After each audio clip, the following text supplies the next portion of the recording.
We have the children joining with us today because it is the start. Not necessarily the start, but we are moving towards Easter coming up. Easter is on April 5, I believe. Is that the first Sunday of April? April 5? Everyone say April 5. April 5. Even as we were able to invite many people to come to our Christmas services, let's continue to do that because the word of the Lord needs to be heard by all peoples everywhere. Let's open up our Bibles and begin this morning in the book of Psalm chapter 27. Psalm 27. And we'll open up with this psalm. Psalm 27 says, "The Lord is my light and my salvation. Whom shall I fear? The Lord is the defense of my life. Whom shall I dread? And when evildoers came upon me to devour my flesh, my adversaries and my enemies, they stumbled and they fell. And though a host encamps against me, my heart will not fear." Everyone say, "My heart will not fear. Though war arise against me, in spite of this, I shall be confident that there is one thing that I have asked from the Lord, that I shall seek, that I may dwell in the house of the Lord all the days of my life, to behold the beauty of the Lord and to meditate in his temple. For in the day of trouble, he will conceal me in his tabernacle." Everyone say conceal. "And in the secret place of his tent, he will hide me." Everyone say hide. Hide. "He will lift me up on a rock. And now my head will be lifted above my enemies around me, and I will offer in his tent sacrifices with shouts of joy. And I will sing, yes, I will sing praises to the Lord. Hear, O Lord, when I cry with my voice, and be gracious to me and answer me. And when you said, 'Seek my face,' my heart said to you, 'Your face, O Lord, I shall seek.' And so do not hide your face from me. Do not turn your servant away in anger. You have been my help." Everyone say, "Do not hide your face from me." So we'll keep on focusing on that term, to be hidden, to be concealed. "Do not abandon nor forsake me, O God of my salvation, for my father and my mother have forsaken me, but the Lord will take me up. So teach me your way, O Lord, and lead me in a level path because of my foes. And do not deliver me over to the adversaries and to the desire of my adversaries. For false witnesses have risen against me, and such people breathe out violence. And I would have lost heart unless I believed that I would see the goodness of the Lord in the land of the living. And so wait for the Lord. Be strong and let your heart take courage." We wait for the Lord and we are strong and we let our heart take courage. It says, yes, wait for the Lord. Now the reason why we wait for the Lord is because of our fallen nature, because of the way that we are, because of this world. We can't always see what exactly he is doing. Sometimes the work of the Lord is hidden to us. You can play hide and go seek with children. You can play peekaboo with a baby. Johnny is coming soon here. He'll be celebrating his first birthday here. And whenever we're on FaceTime with him, one thing that's so funny to me is that even on FaceTime, you can play peekaboo with a baby. You cover your face, and the baby's like, "What?" And then you open, it's like, "Oh, it's there." Right? When I was in the Philippines, before I left, I spent some time with Pastor Willie's family and with his grandkids. And one thing that his grandkids, they kept on asking me to do, even though I was so tired. I had just flown back in from Singapore, but they wanted to play hide and seek. Do any of the kids here like playing hide and seek? Maybe? Are you good at hide and seek? That's the question, okay? Because these kids, I don't think they're watching, and honestly, I don't care, but they're so bad at hide and seek. You know how some kids, when you play hide and seek with them, you have to pretend to look, and you have to pretend to search? You know, they're right there in front of you, and you have to be like, oh, where are you? I can't see you. You're nowhere here to be found. And then like you play around with them, and finally you're like, oh, you found them. And then sometimes as adults, you can be so good at hiding. Or maybe it's just that the kids are so bad at searching, okay? I remember we were playing hide and seek, and all I did was I stood behind one of the kids, and I was just walking behind the kids the entire time, and they couldn't find me until they finally found me. Because kids can be really bad at searching for things that are hiding. I know that even as an adult, and even as you grow up, maybe it's not in hide and seek, but you can really be bad at searching for things as well. One thing that my siblings hate the most is when I ask them where things are inside the house. Why? Because they say, this is your house too. You should know where everything is. I'm like, where's the paper towel? And they're like, you should know where it is. Or where's the eggs? Has anyone seen this? Has anyone seen the fruit? We only have one place where we put the fruit. So it's like, but you know, sometimes I don't know what it is. I don't know if it's just mainly something that happens. It's a miracle. But sometimes, like, I open the ref and I'm looking for milk, and I don't see the milk there, and it's right in front of me. It's like it's hidden in plain sight, right? And I ask everyone, and then everyone gets mad at me. And then they open the ref, and I don't know if it really is that I'm bad at looking or if there's a conspiracy in my house. Maybe when I ask them, then what they do is they grab the milk from one of the other refs, and then they put it there, and they say, oh, it's been there the entire time. Because how come when I look, I can't find it? But when everyone else looks, they can find it. I don't know. Is it a conspiracy? Maybe. But the idea is there is something special about looking for something that is hidden. Okay? Looking for something that is hidden. Especially when you're in a time of despair and hope and darkness. This is what the scriptures says. It says, verse 9, do not hide your face from me. Why? Because as believers, we are surrounded by darkness and by enemies on all sides, and we are constantly asking the Lord, Lord, would you please show me where this light is hidden, where there is any chance of hope, where there is anything. I need to see it. I'm looking so hard and I cannot see it.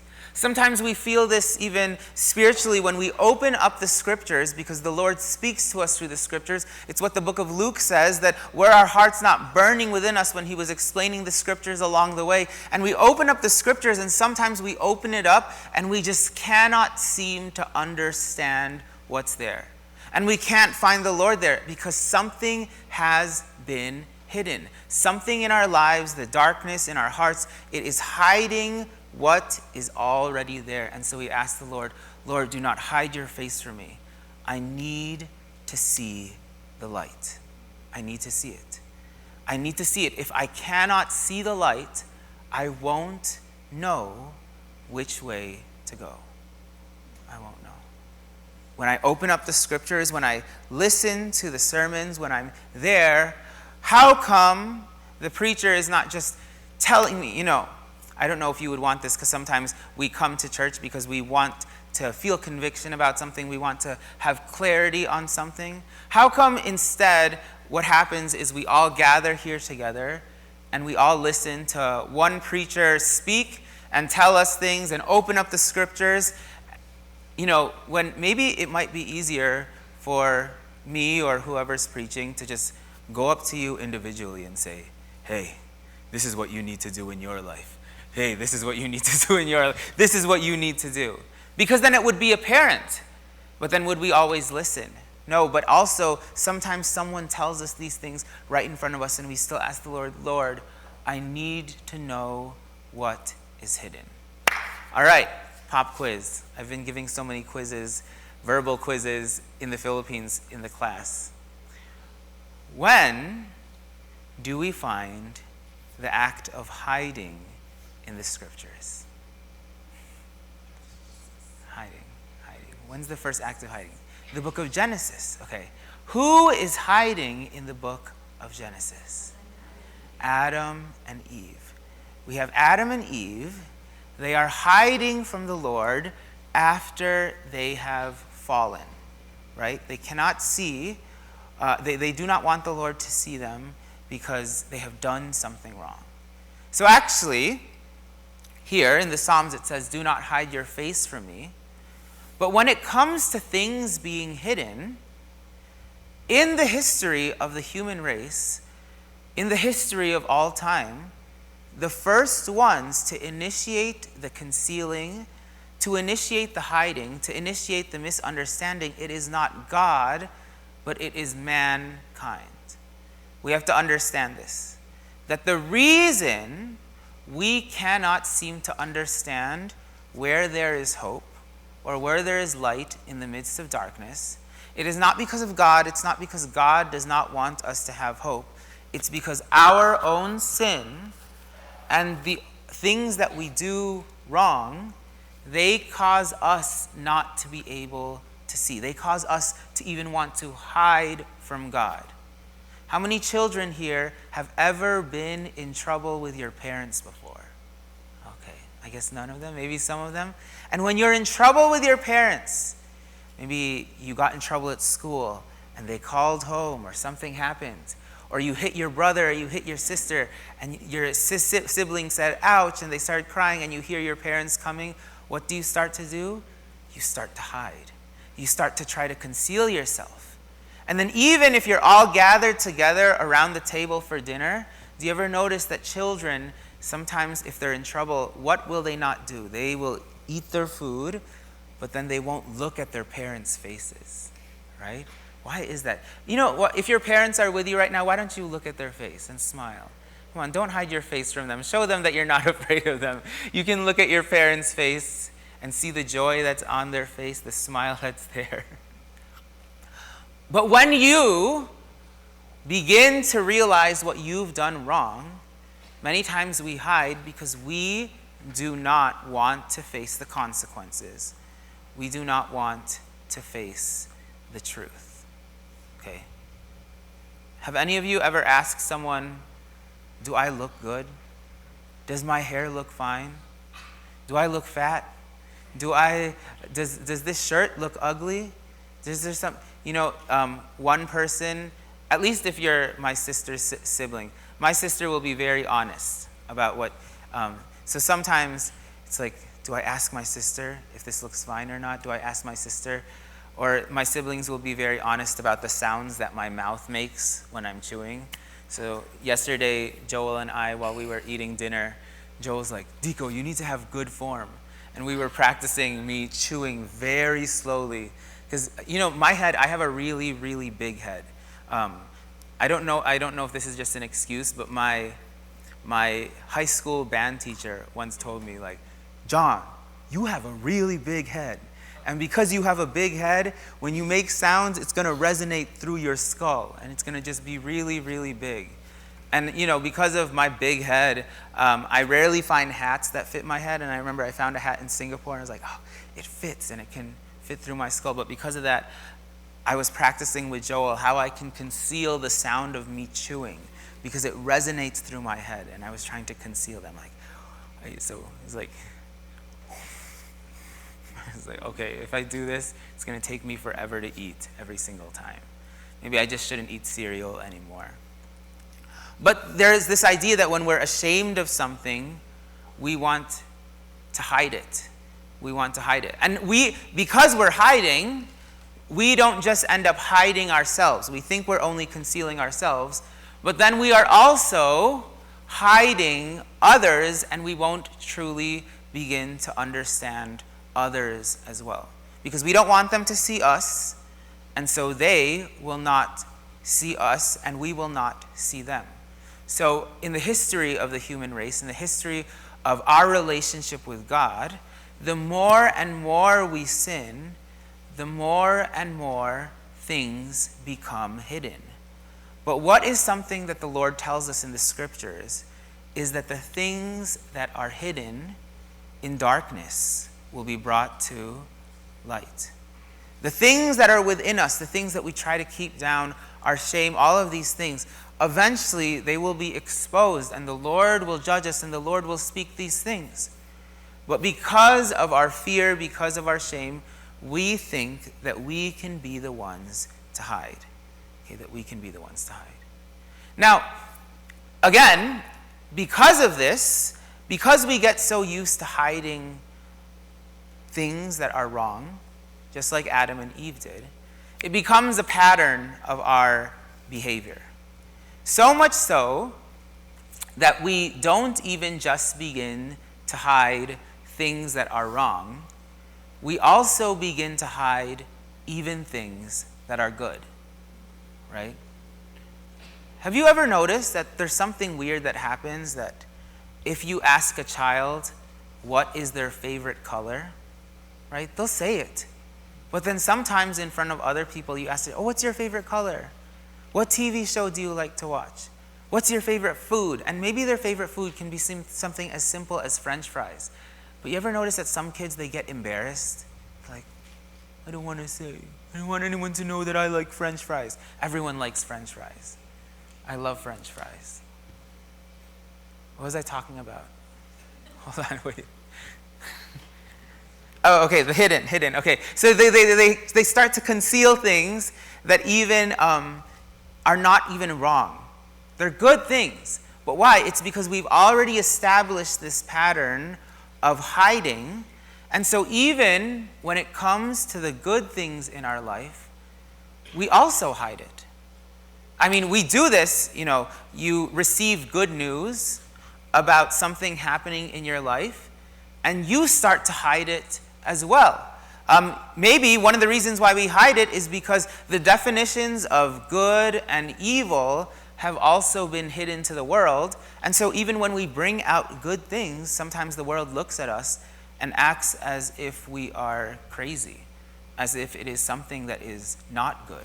And so then we become shy and we start to hide these good things. I remember the day before I left the Philippines, I got an alert on my phone that Ali Khamenei was killed in a U.S. missile strike. I'm sure all of you have been following the news of the attacks on the Iranian regime. And so Ali Khamenei, the Ayatollah of Iran, was this evil, evil man, killing people countlessly, who would go against the regime, especially persecuting the women and the young people. They were doing all of these things. And finally, he was killed. And Iran is also the Iranian regime was also the world's largest sponsor of terror attacks. And we see in the scriptures, when wicked kings and when wicked rulers die, it's something that people celebrated. And I remember I was literally getting so excited. I was like, oh, because I have Iranian neighbors, and I also have Iranian friends, I have Israeli friends. There are so many Iranian attacks on Israel. And I got so excited, I was overjoyed, because there is a chance of hope for the people. There is something good. And I remember online, just on my story, I just posted a small little video of me smiling and saying that I'm celebrating because evil Santa Claus was killed. And immediately there were some people who I thought were my friends who started getting upset at me because of they say, how dare you? Especially, one of the things that I'm very excited about, which I like to do, and I get excited about when I meet other people who do this, is when I speak Hebrew or when I write in Hebrew, and sometimes I'll post things in Hebrew, and I'll get people messaging me very angry and basically anti-Semitic messages. They don't read Hebrew, they don't know what I'm writing, they don't know what I'm saying, but they think that I'm like a shill for Israel, although I love Israel and I'm not afraid to say that. But they'll say things like that, and of course it makes me not want it. There's a temptation within me to say oh, okay, I have this good thing going on in my life, and maybe I'll conceal it and hide it in front of some people because they just hate it. They don't like it. Actually, I received good news just on Friday, the afternoon of Friday, that I was approved to, I'll be going to Israel, God willing. We'll see what the situation is. But I will be going to Israel in June, okay, to help lead a group of high school students around. And this will actually be the second year in a row that God has blessed me with an opportunity. The first opportunity was last year with school, and it was almost completely paid for by my scholarship. And this second opportunity is that it is completely paid for because I will be going with a nonprofit there. But can you imagine, there is such a great blessing. I'm so excited. I will have been going to Israel 2 years in a row, having paid less than $500 in total. Okay? I don't know, to me, that's something that I'm excited to testify and something that I'm blessed by and I'm so excited by. But then I know that there are people in my life that if I tell them that, there's no joy. There's no excitement there. Right? When the wise men told Herod about the news that Jesus was born, his reaction was a hidden reaction. He pretended to celebrate, but actually he hated it. And so because of all these things, everyone's concealing their truth. They're concealing it, cause us to conceal, and we don't know what is the truth anymore. But God calls us to bring the truth to life, to bring the truth to light. We have to put it out there. We have to put it out in the open. Because in order for people to be saved and in order for people to know the love of God, they have to see the truth. So I bring this up because this week was actually a Jewish holiday called the Festival of Purim. Okay? Everyone say Purim. It's spelled P-U-R-I-M. You can look it up. And Purim, it celebrates the story of Queen Esther. All right, and so we'll be talking about Esther this morning and what that means. Now, during the festival of Purim, one of the things that the people do, that the Jewish people do to celebrate, is that they will wear costumes and they will disguise themselves. Okay. They will wear masks, they will do all these things, and this is a tradition that goes way back before a lot of contemporary holidays that involve wearing costumes. But one of the reasons why is because the book of Esther is very much a story also about being hidden. Okay? One of the reasons why is if you look at the book of Esther, God does not speak one single time in the entire book. You can look at all of the chapters in the book of Esther. The words coming from God's mouth is not spoken one single time. We see the voice of Mordecai, we see the voice of Esther, we see the voice of the king, and no voice of the Lord. So one of our tasks in looking at this book is, okay, if God is not explicitly speaking, because of course it is the words of God, it's the Bible, but if his voice is not explicitly speaking, what exactly is he doing here? Another reason why it's a book about being hidden is in the story, Queen Esther, she actually hides herself and she doesn't reveal that she is a Jew until the due time when it needs to be done. Okay? But let's start and let's begin looking at this and let's see how much we can get through this morning. And let's open up our Bibles to the book of Esther.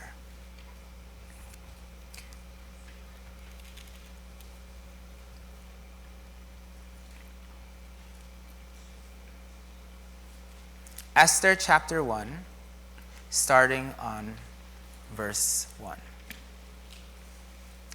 Now, this took place in the days of Ahasuerus, the Ahasuerus who reigned from India to Ethiopia over 127 provinces. I hope you realize how big this empire is.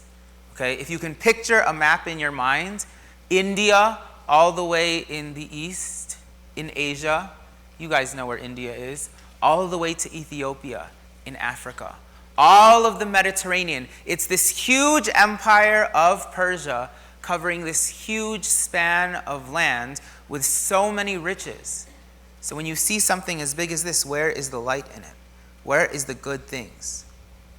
In those days, as King Ahasuerus sat on his royal throne, which was at the citadel in Susa, in the 3rd year of his reign, he gave a banquet for all his princes and attendants, the army officers of Persia and Media, and the nobles and the princes of his provinces being in his presence. And he displayed the riches of his royal glory and the splendor of his great majesty for many days. 180 days. How many months is 180 days? That's 6 months. For half an entire year, for 6 months, he holds this long party just so that he could show people just how wealthy he is. Can you imagine that? Right? I've been to funerals that have lasted 3 days. I was recently invited to an Indian wedding, and that's going to be multiple days as well. I don't know if I've ever been to a celebration, though, that lasts, let alone 30 days or even 180 days. Okay? Something that lasts this long. Even Christmas time feels like a long celebration all the way from the start of December, but because we work throughout all these things, really the week of Christmas is the one where it feels most Christmassy. But this is 180 days of celebration, all for one man to show off the wealth of his entire kingdom. Now, when someone does that, it looks like, oh, they have nothing to hide. They are displaying their goods for the world to see. All of this wealth and all of this riches. I don't know if any of you have wealthy friends, or maybe you're the wealthy friend. Oh, is there a hidden millionaire here in Lionsheart? If there is, if someone has so much wealth and they want to display it all, right? They want to show it. There are some people who are like that. Whether they have wealth or not, whatever little things that they have, they want to display it all. They want to show it. They only carry designer bags. They only have one thing or another thing. I have a friend who he lived in the penthouse of a high-rise on Michigan Avenue. And it was right across the street from Millennium Park. Do you guys know how expensive those places are? He lived in that penthouse. And I first met him at the gym, and I remember that any single time that we would talk to someone, he would let them know, yeah, I live on a penthouse in Michigan Avenue. Like literally the penthouse, the top of the building. He's talking about how this building had a pool and everything like that. It's like a really big flex, right? I don't think that I could even afford to live in the basement of the building or rent the bathroom. Those places are really, really expensive. But the flex was he lives in the penthouse of Michigan Avenue, okay? And not only that, but it's right across the street from Millennium Park. One other thing that this person would like to flex is that he has never had to cook a single meal in his entire life, okay? Every single meal that he eats is takeout or at a restaurant. I remember I used to think when I was a kid, the thing that I thought was so expensive was ordering anything from McDonald's that was not on the dollar menu. There's not even a dollar menu at McDonald's anymore, but when I was a kid, we would go to McDonald's and my mom would say, you can choose one thing from the dollar menu. Or two, and if it was a really special day, you can choose 2 things from the dollar menu. Now, do you remember, there was even a time when all drinks were $1 at McDonald's, but that's Old Testament now. We're living in the New Testament of this economy. But this person, one of the flexes was never ever had to buy. So it was clear that he was very passionate about flexing his wealth and letting everyone know. Because when our family, we've been blessed by the Lord. We were able to find a good house in Edgebrook, and really the Lord had provided so that it would become what it is now. And then you guys know the story of how the Lord blessed us with a second house. Personally, when I meet people, the first thing I tell them is not going to be that the Lord has blessed us with 2 houses, right? The first thing that I do is not try to pull out my wallet and show them how many pennies that I have in there, okay? I'm not trying to flex my wealth. But I remember this person always trying to flex. And whenever someone is always trying to flex their wealth, you have to be careful of those people. You have to watch out because, again, everyone has this pattern of behavior of something being hidden. And so if someone puts only their wealth as the forefront of their personality and what they have, you wonder, okay, are they really a good person? What do they have inside? Or are they even really that wealthy? Now, I remember that then one day, I went over to this friend's house. I went to the penthouse in Michigan Avenue. And, it's really impressive, a high rise. And then you go into the building. And one thing that I noticed for the first part is that his penthouse, it is smaller than, I would say smaller than the size of the lobby over there in the church, maybe combined with that room over there. It's smaller than that. Not only that, but there is not a single piece of furniture in the house. When I say not a single piece of furniture, I mean not a single piece of furniture. When people come over, he asks them to sit on the floor, okay? So I was like, oh. He's like, yeah, you can, if you want to have some water or a drink, you can sit on the floor or sit on the table or something like that. He's like, yeah, when I have people over, I usually just have them stand. I'm like, what is this? And one thing that I realized, so no wonder he's so passionate about telling people about his penthouse, because that is literally all of his money is going just to renting on that one place. And so much so that he cannot even afford, he sleeps on the floor, okay? And then soon or later to find out that 3 months later, he had to leave the city because he could not afford the rent that he was paying there. Now, the thing about never cooking was true as well. He was only eating Subway every single day. But you wonder, when someone is flexing their wealth, now this one is real wealth, the wealth of Persia, the wealth of King Ahasuerus, for 180 days. This is the only thing that he is putting out there. What is it that he has hidden in his heart? Or what is it that is in the heart of Persia? Maybe your relatives in the Philippines, they're so inspired by the fact that you live in the United States of America, right? Oh, how proud to be an American. They're like, oh wow, things must be so nice in America, right?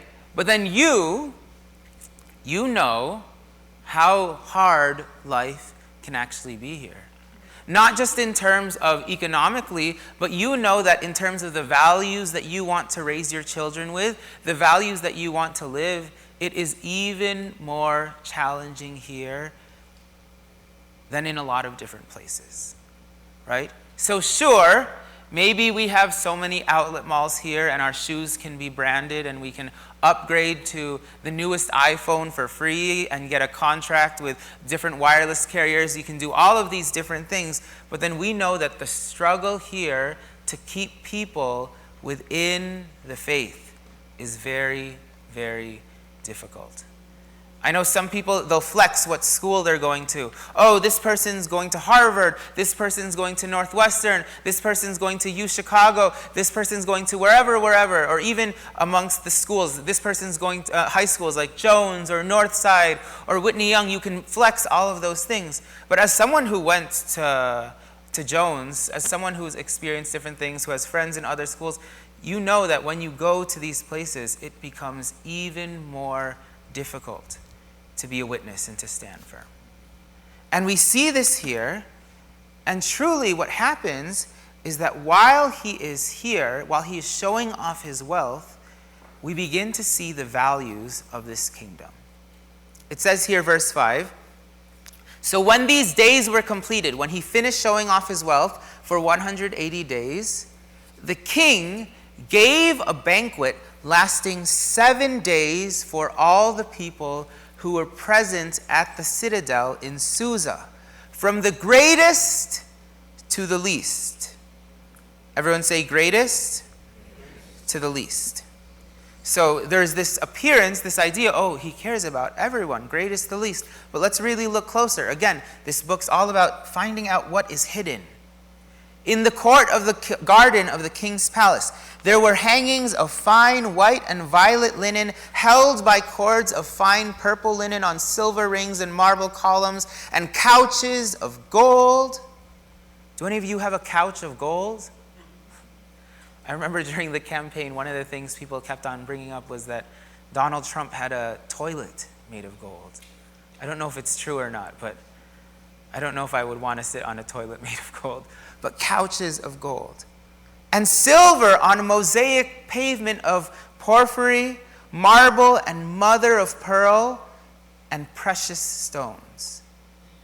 Drinks were served in golden vessels of various kinds.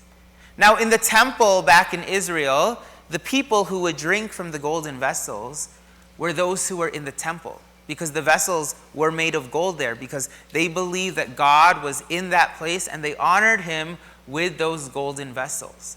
But here, the drinks being served in the king's palace are being served in cups of gold. Maybe when Tita Dalia gives me a requisition next, instead of getting styrofoam cups downstairs, we should upgrade, right, to cups of gold, right? And then maybe we won't have the cups lying around everywhere and people will learn to put it away. Or maybe we'll just have a really heavy garbage bin. But it's this idea that, the fact that they have cups of gold, something usually reserved for religious purposes, meaning that the people in this banquet, they feel so wealthy, they feel like they are the gods. And the royal wine was plentiful according to the king's banquet. Okay? So look at how it's like, oh, this is so beautiful, this is so amazing. And look at verse 8 even, it says, the drinking was done according to the law, and there was no compulsion. Everyone say compulsion. Do you guys know what compulsion means? For the little kids, compulsion is when you force someone to do something, right? When someone is forced to do something, like when your parents force you to eat vegetables, okay? Or when you're forced. Now, here though, it says there was no compulsion. For the king had given orders to each official of his household that he should do according to the desires of each person. So no one is being forced to drink. Does this seem good or bad to you? Do you think it's good or bad that no one's being forced to drink? Good, right? Okay, so again, we're talking about the things are concealed and we're uncovering more and more. On the surface, it looks like, oh wow, not only is he a rich king and a generous king inviting everyone from the greatest to the least, but he's not even forcing everyone to participate in these vices. He is no compulsion. We contrast that with the other kings who force people to bow down to idols, to do all these things. Like, oh wow, there's something special about this king. He's not forcing them to drink.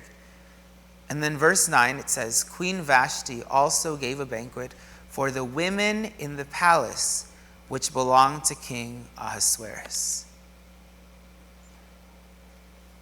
But that's just on the first day. On the first day, this banquet that lasts 7 days, this is the final banquet. On the first day, it's easy to conceal your intentions. You can look all proper and you can look all good, but then by the time that you reach the end, on the 7th day, it says, on the 7th day, when the heart of the king was merry with wine. What does that mean? He was drunk. It's much harder to conceal when someone is drunk. He commanded Meuman, Biztha, Arbona, Bigtha, Abagtha, Zethar, and Carcass, the 7 eunuchs who served in the presence of the king Ahasuerus. So he gave a command. He's drunk now. Now, what is hidden in his heart is being brought to light. When you're reaching the end of something, it is much harder to conceal. You ever notice that old people, they say whatever they want? You sometimes become embarrassed to bring your friends to your grandparents. I don't know what that feels like because I don't have grandparents that were around. We have one grandmother still left alive. But I remember, sometimes when we went to a friend's house and their grandparents were home, they're like, please forgive my grandma or my grandpa or my mom. They might say something to you about your skin or about you being Filipino, because when you have white friends, sometimes their grandparents might be a little spicy with their ideas of race, and so I remember there were some times that I was at my friend's house, and I've been to his house several times, and I've met his mom multiple times, and I remember his mom told me one time, we were just sitting down, and she's a friendly lady, she's so nice, and she's like, it's really nice that, and then she named my friend, has some Korean friends like you. I'm wait, what are you talking about? And she's like, yeah, I love Korean people, and I love that he has Korean friends like you. And I just remember, my friend wasn't there. I was just sitting with his mom. I was like, I didn't know how do you tell an old lady, wait, did you think that I was Korean this entire time? And so I just, because we're talking about hidden things. I was the hidden Filipino in the house. This entire time they thought that I was Korean, and so just but she's older. Old people, they're fine with asking things like that. And honestly, it wasn't offensive to me. It was fine. I can be Korean in their eyes if they want. When I was actually in the airport on the way to the Philippines, when I was in Korea, there's the Korean connection again. When I was in Korea and I was going through security, there was this Korean lady who pulled me aside, and she gathered me with this group of other foreign nationals. And I was like, was there something in my bag that I wasn't supposed to bring? And she was corralling me, and she's like, wait over here. And I said, why, what's going on? And she said, we have to gather the Ethiopians because they got lost. So on one hand, some white people think that I look Korean, and then the Korean ladies at the airport in Incheon, for some reason, thought that I looked Ethiopian. Which, yes, I have darker skin, but I do not have Ethiopian features. And then, when I was in the Philippines, and this is where I don't know if it's they're trying to be nice or something like that, but then someone asked me if I was really Filipino. They're like, are you sure you're not part white at least? I'm like, excuse me, I can't. So maybe that's why I'm resonating so much with this book, because this past few weeks I have been so hidden. Okay, I've been hidden. Yes, maybe I am Ethiopian, who knows? We'll take an ancestry test later. But right towards the end of something, it becomes harder to conceal, because your intention, this is both a testimony and, it's a testimony of God's goodness. Towards the end of the class in missions, I actually got quite sick. And I had stomach issues, and I had a slight fever, and I started feeling like I was going to faint, okay? And I think it was because, maybe I ingested an amoeba or something. Maybe I did something wrong. Maybe it's because I ran to Robinson's or something like that. I don't know what it was. But I had to then disguise how sick I was because, I didn't have to disguise it. I had to disguise how weak I was because, they knew that I wasn't feeling well, but we also had a lot of material to cover. And I was so blessed because the students were really eating it up. They were like, this this is so, like, this is good. The word of God is good. Taste and see that the word is good. And so I was like, I can't leave the Philippines without having finished my outline, without having finished teaching. And so on the very last day, I already felt like I was just going to pass out, but the Lord gave me strength. But I knew that I'm like, okay, I think I need to take a small little nap. But I've given the students too many breaks now because I wanted to take small. I need to lay my head down a little bit. So we had this passage in the prophets, in the book of Ezekiel, that I wanted the students to exegete, to unpack. And the passage was only 10 verses long. And I said, no, I need to take a nap. And so I said, okay, we're going to read out loud the passage. And I gave them 60 verses to read out loud. And then when they were reading out loud the 60 verses, it took like a good 20 minutes, and that gave enough time for me to conceal. I was like, okay. I put my book forward, and then I put my head a little bit down, and then they finished reading, and I was like, that's really good, thank you. And then I was revived. But it was towards the end. At the beginning, when I started feeling weird, I was struggling. I was like, okay, I can mask this.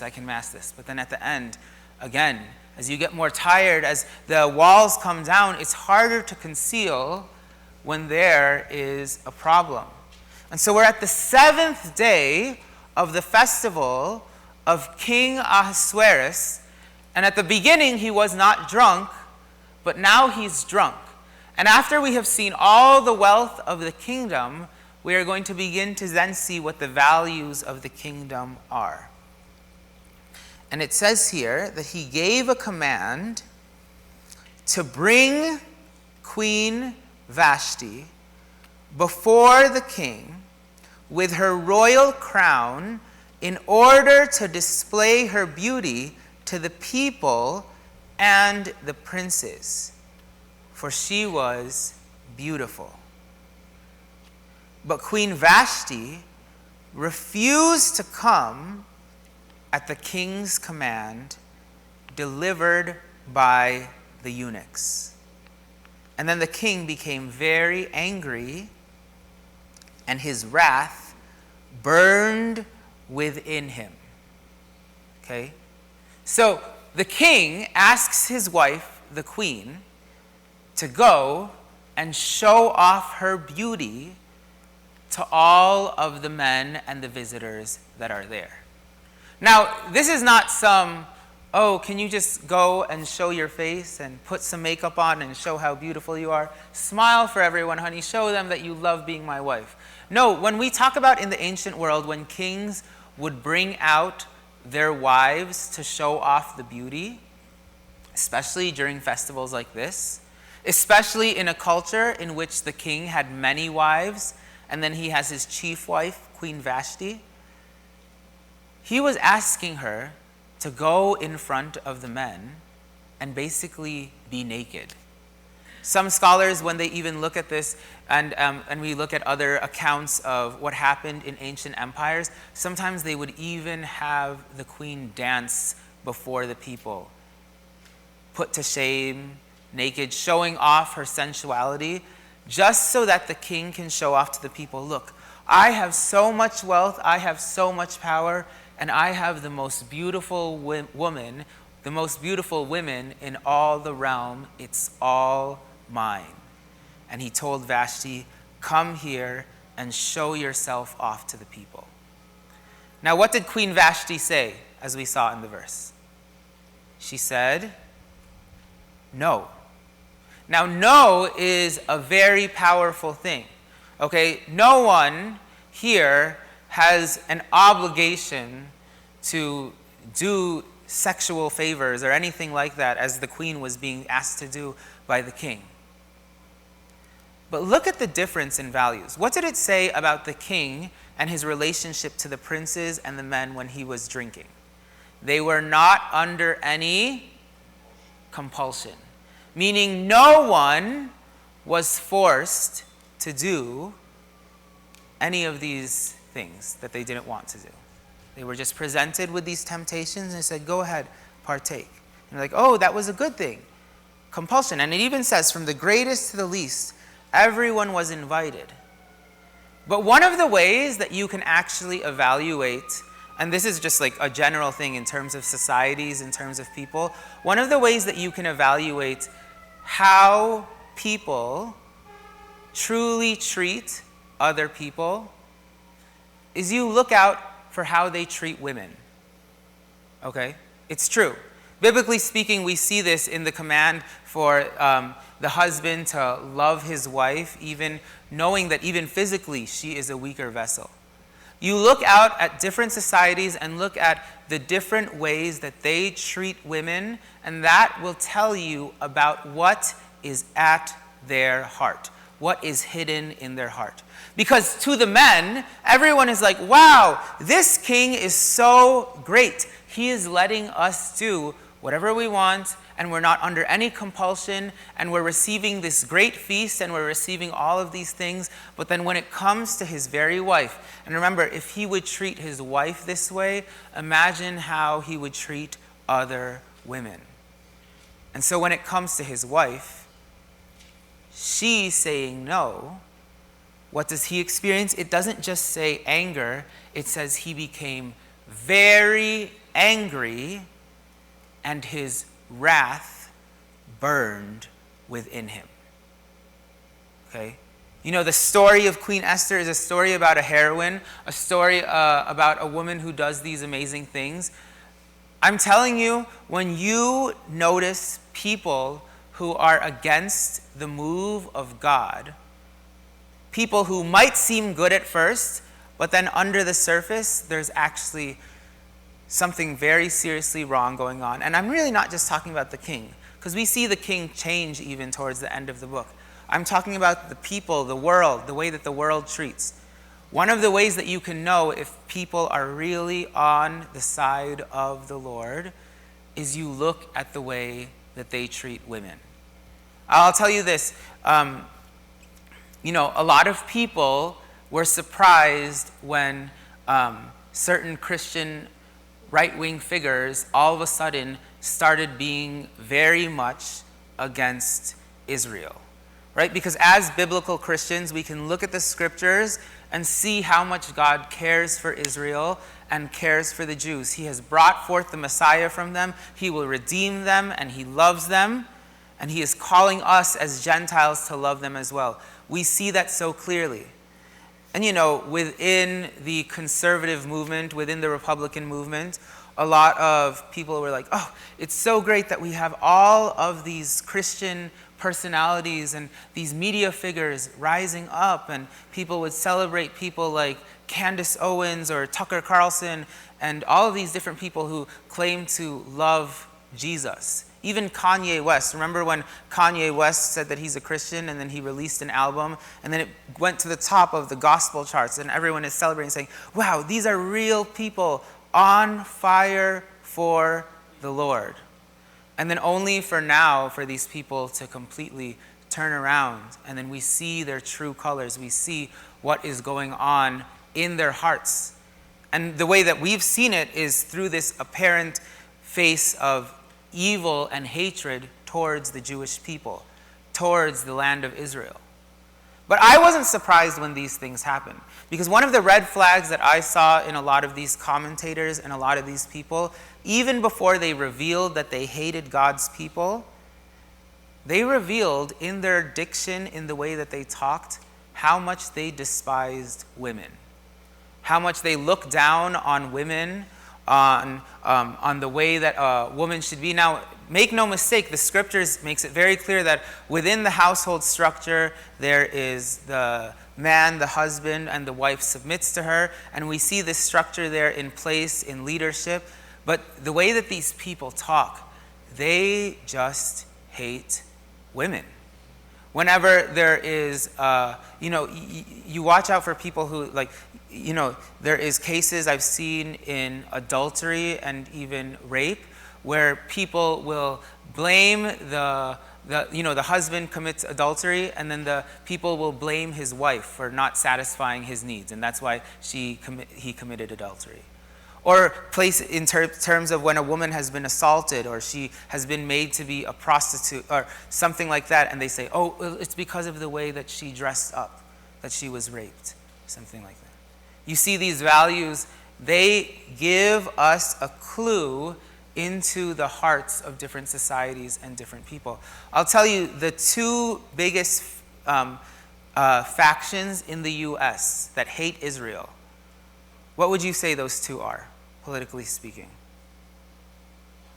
Number one, actually, I don't know if I can say number one and number two, but I would say it's such a weird sort of alliance that extreme Islam and extreme liberalism have found a cooperation with one another in terms of hating Israel, right? It's weird, right? Because when we think of Islam, we think of very, very conservative, Sharia law, all those things. But pay attention to both of these things, and what do you notice about both of these movements? What is the way that they talk about women? One of the things that happened in Iran with this Islamic regime that came forth is that they forced the women to cover up completely. They weren't allowed to drive. They weren't allowed to show their hair. And it wasn't just a modesty thing, it was an oppression thing. There was so much that they weren't allowed to do. And then you look on the far left. What do they not allow women to do? Even just be women.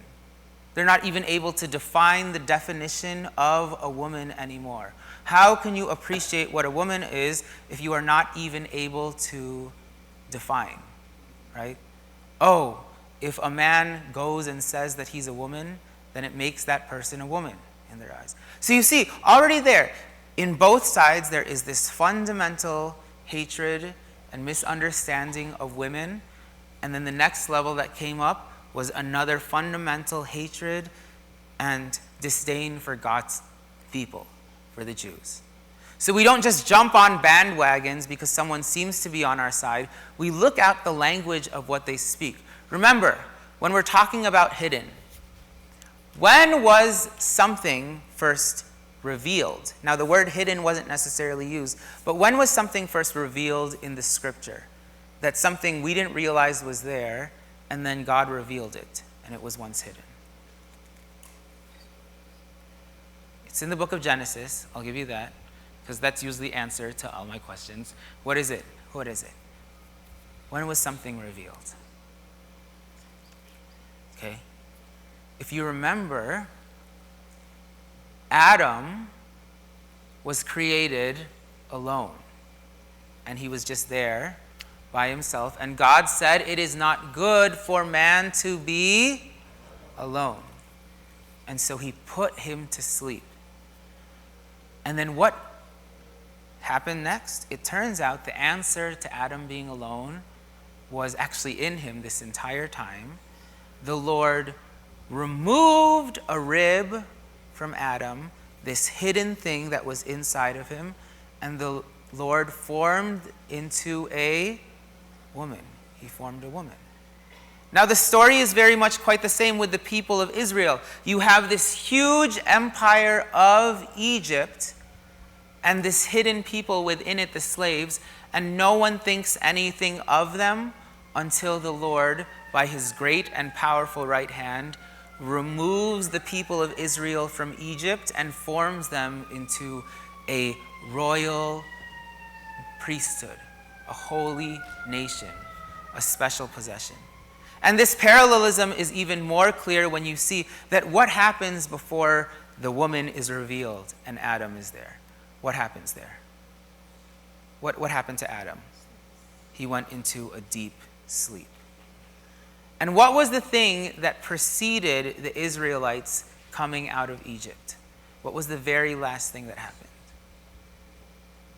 There was a plague that happened in the nighttime. And when everyone went to sleep, the Lord caused the death of the firstborn. And then when people woke up, that's when they said, "You can leave. You can go." Okay? I want you to see this picture here, because when we talk about things that were hidden being revealed, it's not just about the light being revealed, but it's also about the darkness. As Christians, as believers, we need to be able to open up our eyes in order to see who is true and who is false. What is good, what is bad. Who are sheep and who are goats. The book of James says that if anyone lacks wisdom, he should ask from God, who gives to all generously and without reproach. But the one who asks should ask without wavering, without doubting. Because the one who doubts will be like the winds, the waves tossed back and forth, and he will not receive anything. This is why it's so important to stick with the Word of God and stick with what the Word of God says, because the Word of God is unchanging. And if you go instead by what political commentators say, if you go instead by what the different government leaders might say, by what your parents might say, by what your culture might say, I'll tell you, you will be tossed back and forth, and you won't be able to tell whether someone is good or someone is evil. Because instead, you'll just be fed by the temptations. You see, all of these people here, when Queen Vashti is kicked out, not a single person spoke up for her. It even says that, verse 16 says, "And in the presence of the king and the princes, Memucan said, 'Queen Vashti has not only wronged the king, but also all the princes and all the people who are in the provinces of King Ahasuerus.'" And they make an edict then about, how terrible this queen was and how they need to cause all the women to fear their husbands. Okay? I'm telling you, this is what happens because these men, they're not being affected by what's happening because they're men. And so they just continue to bow down to the king. They continue to bow down to whatever he's doing. And this, again, causes the people of God more and more to look at themselves and become hidden. But you can only stay hidden for so long. Why? Because even as we have been hidden because of all the darkness, we try to hide ourselves. We don't want to be persecuted. We don't want to suffer. Eventually, we will be put into a situation where our values will truly be tested, and we have to decide whether or not we will still stay hidden. You see, this episode with Queen Vashti, it is only a small preview into what happens with Esther. Remember, Queen Vashti, she had her own banquet with the women apart from the men. So she was hidden from the men. She was hidden there. And then eventually, it comes to a test. Will she go in front? And I'm not claiming that she was a righteous woman. I don't know anything else about her. But I know that when it came to it, she had to say finally, no, I will not do it. Now, it's the same with Queen Esther. Not only was she a woman, but she was a Jew among the people.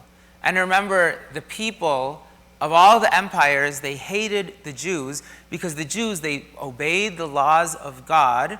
And so because of that, they lived so differently from someone else, from other people. Now, one of the reasons why people who live differently offends the world, on the very surface level, it affects economics.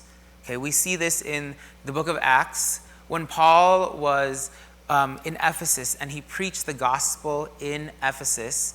One of the first businesses to start to go downhill was the business of the silversmiths. Why? Because the silversmiths, what did they make? They made idols. And then the publishers also, what did they publish? Witchcraft books and books on sorcery. And when Paul came and preached the gospel, we see this huge scene of all of these Ephesian Christians who were once Gentiles who were doing witchcraft. They take their books on witchcraft and they put it in the middle of the town and they burn it up completely. And it was worth over 10,000 drachmas. And then they upend the economics of the city because then who's going to buy the silversmiths? Who's going to buy all of these things? Can you imagine what would happen in this world if Christians at least people who claim to be Christians, stopped participating and stopped consuming things that were offensive to the Lord. Okay? Now, of course, we see in Paul's writings when he talks about food sacrificed to idols. Look, we live in the world. We're not of the world, but we live in the world. And there are some things that we simply cannot avoid. But there are also so many different things in this world that are completely avoidable, and no one is forcing down our throats. But because we're tempted by these things and tempted by the desire to stay hidden, we participate in it fully. We call ourselves Christians, but we still go to all the nightclubs. We still go drinking, and we get drunk with other people. I don't know how many Christians I know that I even went to Bible school with, that they would also get drunk in the bars and do all of these things. Now, if the majority of this country claims to be Christian, and that still is the case, can you imagine the economic power if Christians decided to use their dollars in a God-honoring way? Or even the voting power of all of these things. And so it becomes a threat to the culture. It becomes a threat to the people. But for some reason, God's people, they still choose to be hidden. Okay? Now, another reason why the world hates it when we live out and act in our faith. Okay? When we do the works of God, when we do good things, when we care for the poor, when we care for the sick, when we defend those who need defending. Okay? Like, it still boggles my mind how so many Christians have fallen into this trap of anti-Semitism, or even now a lot of them are even attacking the Persian people who suffered under the Iranian regime. These are people who the world doesn't want to defend, who God calls us to defend, and then all of a sudden there's even Christians who are going along with the way of the world and hate. I was surprised at how many Christians even would not choose to defend women when it came to even the protection of women in sexual assault, in safety, in women-only spaces, when it comes to the trans issues and things like that. There is so many Christians who just shied away. And I'll tell you, one of the reasons why the world hates us is not just because of the economic threat, but also the threat that happens in people's hearts. Okay? You'll notice that when light shines in the darkness, what happens to the darkness? It flees away. There's no way to escape because the light is there. Now it's the same. When you are a light in the world, when you are honoring God, people don't just see it with their eyes, and they don't just experience it. Okay? Have you ever seen a bonfire before? Right? If you ever been camping? And then you put a marshmallow in it and it starts to light up. Okay. So what happens as you get closer to the bonfire? Does the fire become brighter or dimmer? Brighter in your eyes. I mean, you've looked at the sun. Have you ever looked? Maybe the doctor says don't look at the sun. I've looked at the sun so many times as a child, and maybe that's why my glasses are so thick. But you look at the sun. The more and more you look at it, it becomes brighter and brighter. The closer you walk to a fire, you see really how bright and bright it is. And as you're walking close to a fire, the thought that happens in your mind is, wow, this fire is so bright. Correct? Is that the main thought that happens in your mind as you're walking close to a fire? Just how bright it is. It's not. It's the thing that you start to feel is how hot it is. Because now your mind is not just absorbing the light, the vision of the light. You also start to begin to feel how hot it is. And you go even closer, and now your other senses are activated as well. Look, we're far away from the sun. I don't know how many million miles away it is. I cannot smell the sun, okay?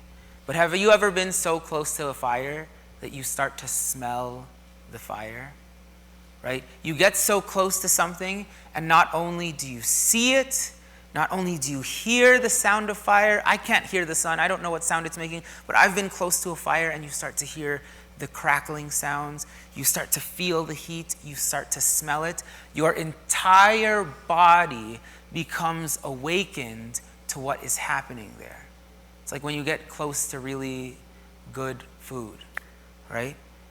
Now, it's the same. When we do works that are good, when we share the gospel, when we speak truth, it's not just that people see it, but then their hearts also begin to burn. They feel the heat of what it is that we are doing. And then when they feel that heat, they begin to ask questions within their mind. Am I doing the right thing? Am I a good person? Am I, one of the scariest questions that people can ask is, am I going to heaven? Am I going on the right path? Am I really doing the right thing? I mean, you guys, even though you're already believers, you experience this, that when you're in preaching and when you're hearing the word of God preached, and you hear examples of great heroes in the faith and examples of people who have done good, what do you start to do in your mind? You start to go through your week, go through your month, go through your life and say, am I really doing the right thing? And it causes you to think hard about this. Most of the world, they're not privileged as you to sit in the presence of God and his people and hear the word of God and be able to ask these questions. And then, because of that, when you are before them and your works become known and your words become known, all of a sudden they're flooded with all of these thoughts and all of these imaginings. And lots of people just don't want to face the truth. They don't want to face the truth. They don't want to face the truth so much because they don't want to deal with what the cost would be to walk into the light. All right? They would rather you stay hidden, right? They don't want to deal. Jesus says, what type of person builds a tower without first counting the cost? What type of king goes into a war without first seeing how much each has, right? There is a cost to all of this. There is a cost. There was a price that was paid by Jesus. There is a cost to leave everything behind and follow him. But a lot of times, we don't even want to think about the price. We don't even want to think about the cost. So we avoid it. We stay hidden, and the world wants us to stay hidden. There was this trick that my mom used to do, especially when we were really hard up economically, and she didn't want us to ask for McDonald's. I remember I noticed it when I was a kid, but sometimes we'd be driving past the McDonald's, and we know that the McDonald's is going to be on the way. And then my mom will start pointing at a building on the other side and say, hey, everyone, look over there, because we would ask for McDonald's on the way, and she would say, okay, fine, if we pass by a McDonald's, then we will go to that McDonald's. She gives us that word. But you guys have to tell me when we go near the McDonald's. So she puts it on us. And then, just as we're about to pass the street, my mom all of a sudden notices a cloud that looks interesting or notices a building that wasn't there before, and she tells us all to look. And then we're all looking, and we're like, oh, wow. And then we play I Spy or something. And then we look back, and we're like, wait, Ma, did we pass by the McDonald's already? And she's like, oh, you didn't see it. I guess we can't go. We can't go. Or sometimes my mom would even take a different route just so that we wouldn't see the McDonald's, because what happens if we see the McDonald's? We ask for the McDonald's. And if we ask for the McDonald's and she gives us the McDonald's, what does she have to do? She has to pay for the McDonald's as well, right? Sometimes I've been out where times like where I treat my siblings or treat my friends, and I was like, we just look at the menu, and then sometimes I'll just text my siblings, you can either have this or this. Which one do you want? Why? Because I don't want to have to deal with the cost. And so that's what we do a lot of times. We don't want to deal with the cost, so we conceal and we hide the truth. We don't want to deal with the mess in our lives, so we don't want to listen to the word then. We conceal our ears. We'd rather listen to people tell us that we're only doing right, that we're all good, that everything is fine, and that God is blessing us completely because we have never sinned and we've never done anything wrong. Now, at the same time, us as people who are called to reveal the truth and speak the truth, there is also a cost to us when we reveal the truth. And we know this, that some people, they have even paid the ultimate cost and have given up their own life for this truth. So because of that, we don't want to do these things as well, and so we conceal and conceal and conceal, and everything stays hidden. And that's where we find ourselves in the book of Esther. We have this huge, beautiful kingdom of Persia that everyone is looking at, and they only choose to see what is good. They don't choose to see what is brewing underneath the surface. And then we have the Jewish people, we have Esther. There is so much good that has been deposited through the generations, and she is also choosing to hide.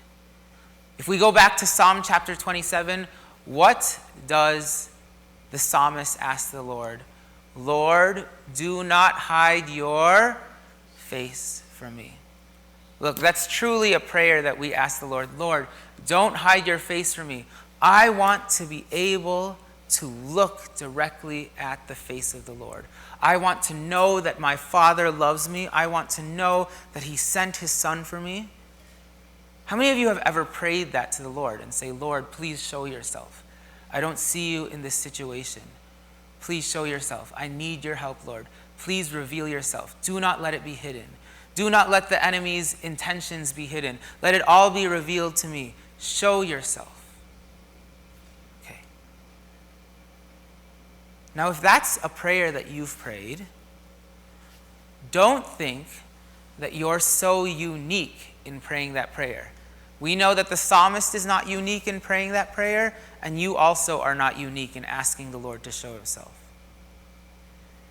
Now, imagine if you ask the Lord, Lord, do not stay hidden, reveal yourself to me. And so then, the Lord sends a prophet in your direction who hears directly from him.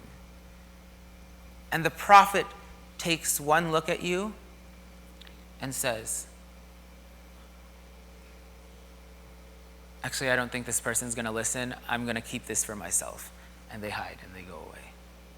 Imagine if you are asking the Lord, Lord, reveal yourself to me. And so the Lord puts it in the heart of your pastor, in the heart of a preacher of a church that you're going to, and says, preach this scripture and show the people this, because there is someone there. This is what I want to burn your hearts. And so the preacher, he opens up his scriptures and he sees the passage, and then he notices, oh, there are some newcomers here who might be offended by what I preach.